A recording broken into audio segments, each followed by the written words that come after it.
Salut la foule en délire, je m'appelle Pierre Perret, chanteur comique. Je ne me souviens plus exactement quand on s'est rencontré avec Honoré. Il m'a expliqué ce qu'il faisait pour les enfants. Je lui ai dit, voilà, quand ça sera nécessaire, je viendrai te donner un coup de main. Et c'est comme ça qu'on est parti dans des tas de directions avec lui.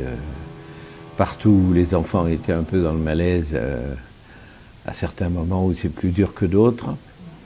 On a essayé de leur faire oublier momentanément la misère qu'ils vivent au quotidien, parce que c'est dur à vivre. Voilà. Avec les enfants, il est certain que quand on les a près de soi pendant une semaine, par exemple, comme ça m'est déjà arrivé, comme ça m'arrivera encore, il y a des enfants qui s'attachent très fort dès le premier jour et qui ne vous quittent plus et avec qui on parle, avec qui on communique, qui vous explique. Et singulièrement, ils ne parlent pas. On n'est pas là pour parler de leur maladie.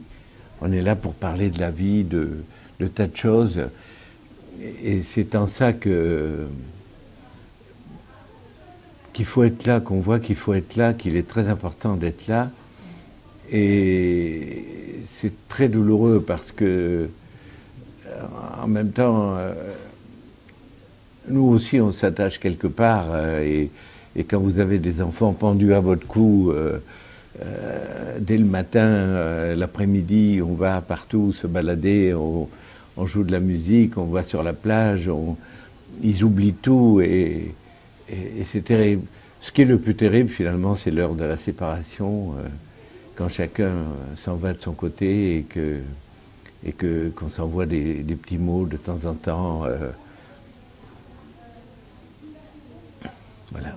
C'est très enrichissant d'être auprès d'eux parce qu'il y a une attitude de ces enfants qui fait que par rapport aux enfants d'un âge similaire, ils ont transcendé plein de choses. Ils ont dépassé certains caps que les enfants de cet âge-là n'ont pas encore atteints. Et c'est curieux comme à observer comme comportement. Et quelque part, on se dit que ça doit être quelque chose de pas commun à vivre. Parce qu'il y a un mûrissement, il y a une lucidité, il y a un recul. Je serai toujours auprès d'eux. Voilà.